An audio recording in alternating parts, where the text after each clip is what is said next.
వస్తాం, మీరు అనుమతి ఇవ్వాలి. గిరిధర్ గారు, ఫణిరాజ్ కుమార్ గారు, డాక్టర్ బిఎన్ రమేష్ గారు.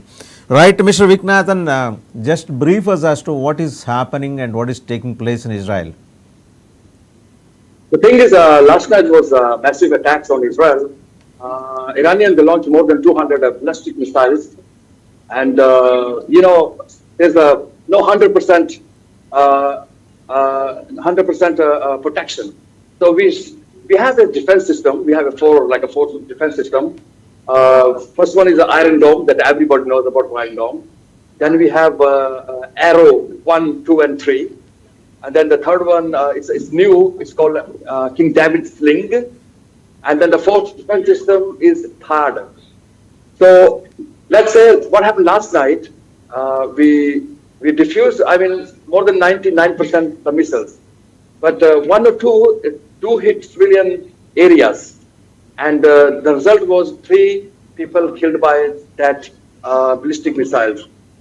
And I want to share one thing more, that until now, Iranian, they launch 1,000 ballistic missiles. So 1,000 ballistic missiles. So what is how about civilians? Safety of civilians in civilians Israel? The thing is, we have sirens. The government has a defense system. When there's a attack by ballistic missiles, so we have the sirens all over the world, all over Israel. So people should find a shelter, and shelters are everywhere. In the hotels. For example, I have an Indian group. Mr. Samuel is sitting with me, and I instruct him that just in case when there's a siren, and they should find a shelter. They knows what to do. Not on the group tourism, everywhere. All Israelis know when there's a siren, what they should do. Yeah, right. Our panel members also wish to interact with you. First, Giridhar garu, మీరు ఏమన్నా వారిని అడగదలుచుకున్నారా? పత్రి గారు, మీకు కో-ప్యానలిస్ట్ కి, మీ ప్రేక్షకులు అందరికీ నా నమస్కారాలండి. Does he understand Telugu or should I? No, sir. English, sir. English. ఆయన పేరు విక్నాథన్. Okay, right. Thanks, Mr. Nathan, for giving us a brief of what's happening there. But I understand that 99% you could stop it. But if it is a drone or a smaller missile, fine. But if it is a ballistic missile, God knows, probably they have put some nuclear material in that.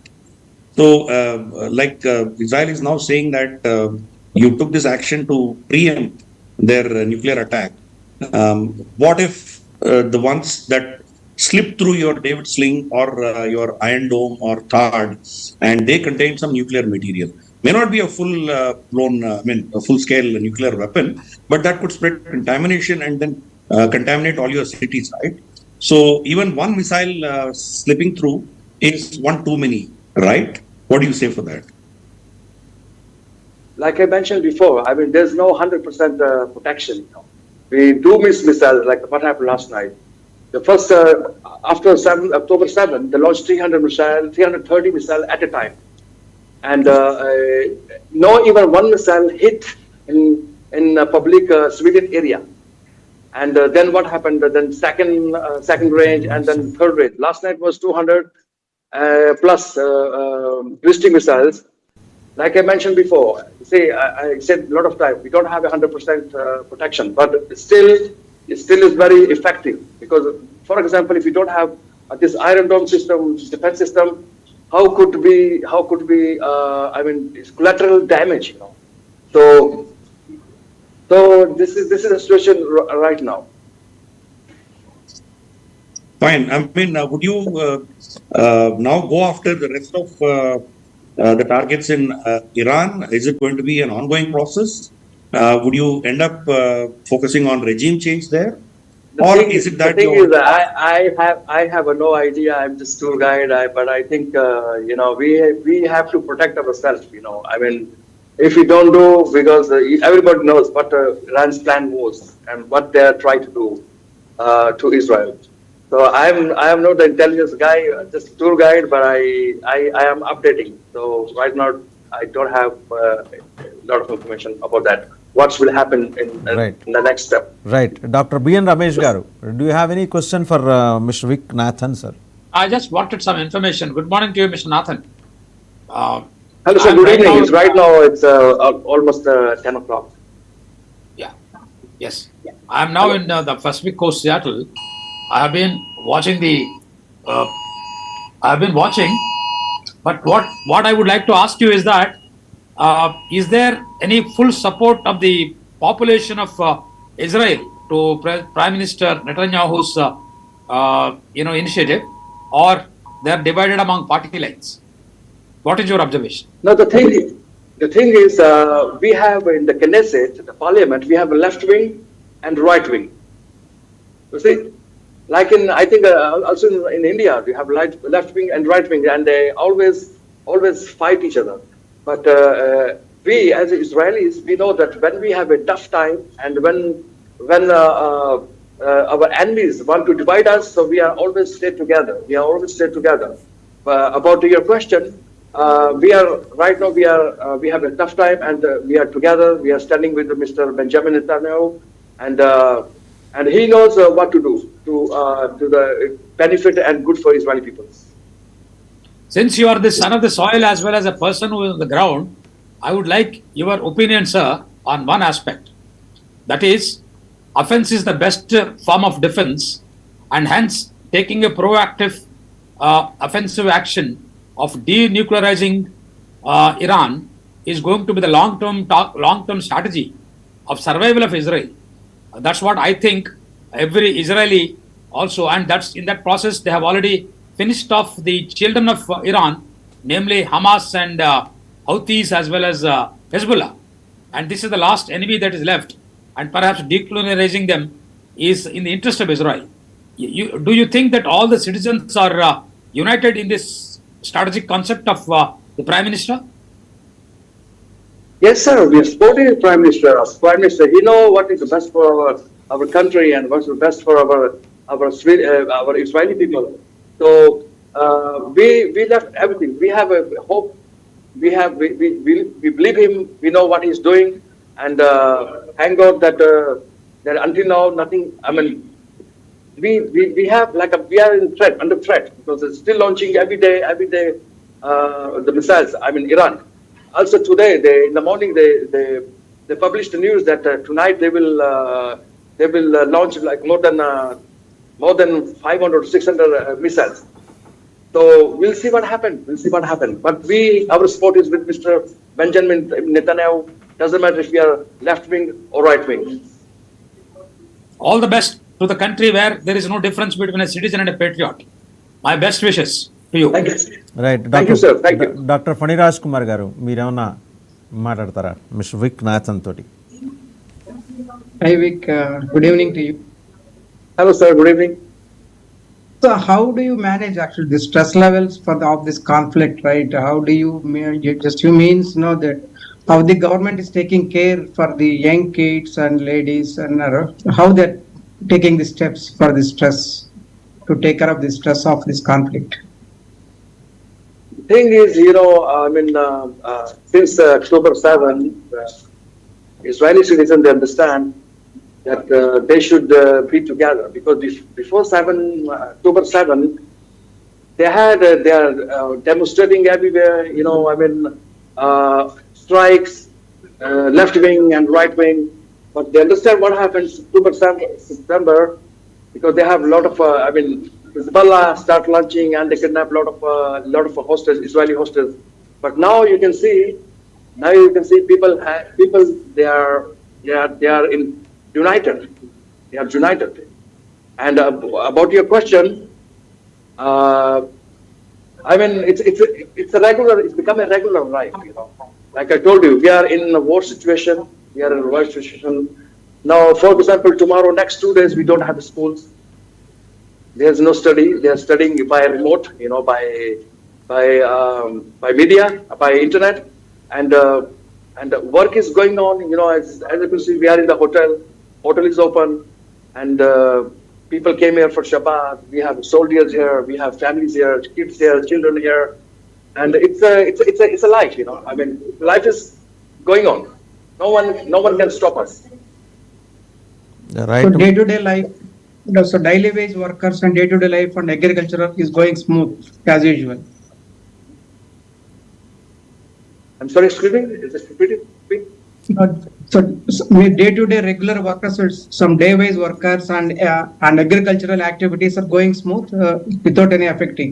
Yes, everything same. Just when there's missile attacks, like I mentioned before, we have a siren. So everybody should go to the shelters and hide themselves until 10 to 15 minutes. But life is going on. Life is not unstoppable. It's like unstoppable. I have a T-shirt here. See? Yeah. Unstoppable. Right, No one can stop us. right, Mr. Viknathan. There is a question for you because human resource organizations, resource offices across the globe, they have been alleging that you are violating the human rights there in Gaza Strip. See, we have been watching stories related to the pathetic condition of the Gaza people living in Gaza. One small baby, when she asked for a biscuit packet, her father had purchased it for 23 euros, which was originally 1.5 euros. See, why you are so inhuman? According to the reports, see, as per the reports, I am asking. I So understand. inhuman. I'm telling you. I am not a politician. I am not a politician. I am just a tour guide. I don't know what's happening in Gaza Strip. So no comment about this. I'm telling you true because sometimes I hear the news. I hear the news also. BBC and not in BBC. Israeli channels. People that they're living there, they are getting this. All the food is free. Free packaging. It's a humanitarian aid, but they are controlling and they're selling by double price. For example, it's 5 shekel. They're selling 50 shekel, 200 shekel. So I think it's not Israel because once the aid is in Gaza, we don't have a control on that aid. People that they are in charge, they are fixing the price. Like you say, if the biscuit is 1.5 euro and they're charging 25 euros. So it's not. I don't think so that we are charging that money. It's the people that they are controlling the aid. Probably they are. Who is controlling that entire aid operation, sir? Who is controlling? I think that there are private American companies that they are controlling all this. Are you not part of that what you call that alliance? Like US is there, Israel is there. What we were told that Israel is also part of that consortium, which is helping the Gaza people. And you are in the name of in the guise of helping them, you are eliciting information, very sensitive information related to the Hamas terrorists, those who are hiding there in Gaza. Again, I just listening in the local Israeli channels. We know that they are holding our Israeli citizen. Right. You see what happened here, but they're still not releasing the Israeli citizen. Hostages. So this is a situation. Everybody knows what's happening in Gaza. Nothing to hide, and this is the situation. I don't have information. This is what I know, and this is what I'm telling you. Al-Qaeda, Al-Qaeda group, now it has warned even Israel also, Mr. Netanyahu also, about with the dire consequences in case you are not going to stop. Are you aware of that? I have no idea. Right. I have no. You can ask Right. me the history of Israel. I can give you answers. Right. But all this. What's the thing? Right. I'll go to the next panelist. Giridhar garu చూశారు కదా, ఆయన చాలా స్పష్టంగా చెబుతున్నారు. అంటే గాజాకి సంబంధించిన సమాచారం share చేసుకోవడానికి కూడా ఇజ్రాయిల్ ఇష్టపడటం లేదు. అంటే ఎంత వేదన వాళ్ళు అనుభవించుంటారు. ఒక చిన్న దేశం, ఒక జాతి ప్రపంచం అంతా ప్రపంచం నుంచి ప్రత్యేకించి ఇస్లామిక్ టెర్రరిజం నుంచి తనను తాను రక్షించుకోవడానికి పడుతున్న తపనంతా ఆయన మాటల్లో కనబడింది నాకైతే. మీరేమంటారు? కరెక్ట్ అండి. ఇది ఒక పెద్ద ఎకో సిస్టమ్ ఒకటి తయారైంది. మనకు యాంటీ సెమెటిక్ థాట్స్ అన్నవి మనకు రెండు అబ్రహామిక్ మతాల్లో కూడా మనం చూస్తాం. సరే, ముస్లిమ్స్ దాన్ని అపోజ్ చేస్తున్నారు అని తెలిసిన విషయమే అది. ఎందుకంటే ఇస్లాంలో, ఖురాన్లో జూస్కి వ్యతిరేకంగా వాళ్ళు రాసుకున్నారు కాబట్టి అది మనకు స్పష్టంగా అర్థమవుతుంది. కానీ అంతే యాంటీ సెమిటిజం క్రిస్టియన్ దేశాల్లో కూడా చూస్తున్నాం. ఈ ఇన్ఫాక్ట్ హిట్లర్ అన్న అతను రాక ముందరే యూరోప్ లో వీళ్ళని బాగా పర్సిక్యూట్ చేశారు. ఇంకా ఇతరత్ర ఫ్రాన్స్ లో కావచ్చు, మనకు ఇటలీలో కావచ్చు, లేదా యూకేలో కావచ్చు, ఇతరత్ర స్పెయిన్, చాలా ప్రాంతాల్లో వీళ్ళని బాగా అప్పుడు వేదనలకు గురి చేశారు. చాలా అట్రాసిటీస్ జరిగినాయి వాళ్ళ మీద. హిట్లర్ పరాకాష్ఠ, కానీ హిట్లర్ కంటే ముందరే వాళ్ళు చాలా సఫర్ అయ్యారు. కాబట్టి యాంటీ సెమిటిజం అనేది అక్కడ కూడా ఉంది. ఇప్పుడు కూడా మనం చూసామంటే ఇజ్రాయెల్కి వ్యతిరేకంగా ఈ క్రిస్టియన్ దేశాలన్నీ కూడా నిలబడున్నాయి. ఇంక్లూడింగ్ మనం అక్కడ మన అమెరికాలో ఉన్నటువంటి యూనివర్సిటీస్ లో చూస్తాం. యూనివర్సిటీస్ లో వాళ్ళకు ఓ అంటే ఆ నారా తెలియదు, వాళ్ళకి అక్షరం ముక్క తెలియదు, వాళ్ళకు river to sea Palestine is one అన్న నినాదాలు తీసుకువెళ్తుంటారు. ఆ రివర్ పేరు ఏంటి అంటే వాడు తెలియదు. జార్డన్ అన్న రివర్ నుంచి సముద్రం దాకా పాలెస్టైన్ ఇన్ వన్ అంటే దాని అర్థం ఏంటి? ఇజ్రాయెల్ అన్న దేశం ఉండకూడదు. ఈ నినాదంతో సరే ముస్లిమ్స్ బయట వీధిలో వచ్చారంటే అది అర్థం వేరే ఉంది. సరే, అక్కడ లోకల్ క్రిస్టియన్ పిల్లలు ఎందుకు వస్తున్నారు? ఈ యాంటీ సెమిటిజం అన్నది ఈ యొక్క వెస్టర్న్ ప్రపంచంలో చాలా పట్టి పీడిస్తుంది. ఇన్ఫాక్ట్ పెద్ద దౌర్భాగ్యమైన విషయం ఏంటంటే ఈవెన్ జూస్ దాన్ని సమర్పిస్తారు. చాలా మంది, జార్జ్ సోరోస్ ఉన్నాడు ఫర్ ఇన్స్టెన్స్, ఆయన జూ, కానీ అతను ఇజ్రాయెల్ వ్యతిరేకంగా పనిచేస్తున్నాడు. కాబట్టి ఒక సిగ్నిఫికెంట్ వర్గం ఈ యాంటీ సెమిటిజం పోషిస్తుంది. గాజా విషయానికి వస్తే కనుక పెద్ద నెరేటివ్ ముందుకు తీసుకెళ్ళారు. 60,000 మంది చనిపోయారు, 60,000 మంది చంపారు, 70,000 మంది చంపారు. ఎవరైనా ఇలా నంబర్ లెక్క పెట్టారా? ఇండిపెండెంట్ వెరిఫికేషన్ ఏమైనా ఉందా? హమాస్ చెప్పిన నంబర్ తప్పితే, హమాస్ చెప్పిన నంబర్ కాకుండా ఇంటర్నేషనల్ గా రెప్యూటెడ్ ఆర్గనైజేషన్ ఎవరైనా ఇది కరెక్ట్ నంబర్ని ఎవరైనా చెప్పారా? ప్రతిరోజు మనం చూస్తున్నాం, ఇంక్లూడింగ్ మన ఓన్ దేశంలో ఉన్నటువంటి మెయిన్ స్ట్రీమ్ మీడియా ఛానల్స్ లో కూడా వాళ్ళు ఇచ్చిన నంబర్ని చాలా సిన్సియర్ గా దాన్ని ప్రతిరోజు ఈవినింగ్ బులెటిన్ లో పెడుతుంది. దీంట్లో 20,000 మంది పిల్లలు చనిపోయారు, ఈ నెరేటివ్ తీసుకెళ్తున్నారు. కానీ నిజంగా అక్కడ ఆకలితో చనిపోతున్నటువంటి పిల్లల వీడియోలు మీరు చూడండి. ఎవరైనా ఆకలితో చనిపోతున్నారు అక్కడ? ఎవరు చెక్కి శల్యం అయిపోయి సుడాన్ లో లాగా వాళ్ళు తిండి లేకుండా ఉన్నటువంటి పరిస్థితి మనకి ఎలా కనిపించదు. హమాస్ ఏం చేసిందంటే ఈ ఇంటర్నేషనల్ ఎయిడ్ అంతా తీసుకెళ్ళి దాచిపెట్టేసి దాంతో సొమ్ము చేసుకుంది. ఒక విధమైనటువంటి వాళ్ళ మీద, గాజాలో ఉన్నటువంటి వ్యక్తుల మీద విపరీతమైనటువంటి ఒక చిత్రహింసలు పెట్టి వాళ్ళని అందరినీ కంట్రోల్లో పెట్టింది. ఇప్పుడు ఇజ్రాయెల్ ఏం చేసిందంటే అవంతా కట్ చేసేసి ఇజ్రాయెల్ డైరెక్ట్ గా వాళ్ళని సప్లై చేయడం మొదలుపెట్టి, సప్లై చేసేసరికి నేరేటివ్ వార్. ఇప్పుడు ప్రాబ్లం ఎక్కడ వస్తుందంటే ఇజ్రాయెల్ చాలా అద్భుతంగా యుద్ధం చేయగలరు, కానీ నేరేటివ్ వార్లో మాత్రం వాళ్ళు యుద్ధం చేయలేకపోతున్నారు. యుద్ధంలో కూడా వాళ్ళు ఏం చేస్తారంటే ఒక బిల్డింగ్ ని పేల్చాలంటే కానీ బిల్డింగ్ లో ఉన్నటువంటి సెల్ ఫోన్స్ ఏవైతే ఉన్నాయో, యాక్టివ్గా ఉన్నాయో, వాళ్ళందరికీ సెల్ ఫోన్ మెసేజ్ వెళ్తుంది, ఫోన్లు వెళ్తాయి, ప్యాంప్లెట్స్ డ్రాప్ చేస్తారు, ఇక్కడ మేము అటాక్ చేస్తున్నాము, వాళ్ళకి 5 నిమిషాలు 10 నిమిషాలు టైం ఇస్తారు, ఎవాక్యువేట్ చేయము, తర్వాత వాళ్ళు కొడతారు. కాబట్టి యుద్ధంలో మీకు ఇంతకంటే మీరు అద్భుతమైనటువంటి ప్రోటోకాల్స్ చేయలేరు. వాళ్ళు తీసుకోవాల్సిన ప్రికాషన్స్ అన్ని తీసుకుంటున్నారు. కొల్లేటరల్ డ్యామేజ్లు ఉంటున్నాయి. ఎందుకు మనం చూస్తున్నాం, హమాస్ హాస్పిటల్ కింద వాళ్ళు బాంబులు పెడుతున్నారు, పిల్లల స్కూళ్ల కింద బాంబులు పెడుతున్నారు వాళ్ళు. తర్వాత మనకు ఈ క్యాంపులు ఏవైతే ఉన్నాయో, డిస్ప్లేస్ వాళ్ళందరూ ఉన్నటువంటి క్యాంపులు, అక్కడ టెర్రరిస్టులు పెడుతున్నారు వాళ్ళు. ఇటువంటి పరిస్థితుల్లో టెర్రరిస్ట్ టార్గెట్ చేసినప్పుడు కొల్లేటరల్ డ్యామేజ్ అవుతాయి. కొల్లేటరల్ డ్యామేజ్ అయిందని చాలా పెద్దగా చూపించి వాళ్ళు చేస్తుంటారు. కాబట్టి నిజంగా ఎంతమంది చనిపోయారు, ఇన్ఫాక్ట్ మన టీవీ ఛానల్స్ లో కూడా 60,000 మంది పాలెస్టీనియన్లు చనిపోయారు అన్నారు. అంటే దాంట్లో ఒక్క హమాస్ కూడా చనిపోలేదా? హమాస్ ఎంతమంది చనిపోయారు వీళ్ళు ఏమైనా చెప్పారా? కాబట్టి ఇది ఒక నెరేటివ్ వార్ అనేది ఇజ్రాయెల్ తట్టుకోలేకుండా ఉంది. కానీ వాళ్ళు చాలా మొండిగా వాళ్ళ దేశాన్ని రక్షించుకోవాలి.